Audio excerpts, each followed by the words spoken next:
कई बार हम अपनी असली पहचान भूल जाते हैं क्योंकि हम गलत लोगों के बीच रह रहे होते हैं। ये कहानी आपको आपकी असली ताकत दिखा सकती है। एक बार की बात है, जंगल में एक शेरनी ने एक बच्चे को जन्म दिया, लेकिन दुर्भाग्य से जन्म देने के तुरंत बाद ही शेरनी की मृत्यु हो गई। वो छोटा सा शेर का बच्चा बिल्कुल अकेला रह गया। उसी समय वहां से भेड़ों का एक झुंड गुजर रहा था। उन्होंने उस छोटे से बच्चे को देखा और उसे अपने साथ ले गए। धीरे धीरे वो शेर का बच्चा भेड़ों के बीच पलने लगा। अब वो भेड़ों की तरह ही रहने लगा था। घास खाने लगा, भेड़ों की तरह आवाज निकालने लगा, डरने लगा, भागने लगा।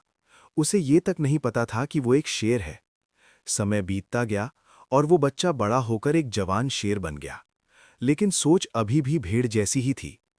एक दिन जंगल में एक बूढ़ा शेर आया। उसने भेड़ों के झुंड को देखा और हमला कर दिया। सभी भेड़ें डर कर भागने लगीं और उनके साथ वो शेर भी भागने लगा। बूढ़ा शेर ये देखकर हैरान रह गया कि एक शेर भेड़ों के साथ भाग रहा है। उसने उस जवान शेर को पकड़ लिया। वो जवान शेर डर के मारे कांपने लगा और बोला, मुझे छोड़ दो, मैं एक भेड़ हूं, मुझे मत मारो। बूढ़ा शेर ये सुनकर चौंक गया। उसे समझ आ गया कि ये शेर अपनी पहचान भूल चुका है। वो उसे खींचकर एक नदी के किनारे ले गया और कहा, पानी में देखो और खुद को पहचानो। जैसे ही उस शेर ने पानी में देखा वो चौंक गया। उसे दिखा कि वो भेड़ नहीं बल्कि एक शेर है। उस एक पल में उसकी पूरी सोच बदल गई। उसने पहली बार जोर से दहाड़ मारी और उसकी दहाड़ से पूरा जंगल गूंज उठा। अब उसे समझ आ गया, वो कभी भेड़ था ही नहीं, वो हमेशा से शेर था। बस उसे अपनी पहचान नहीं थी।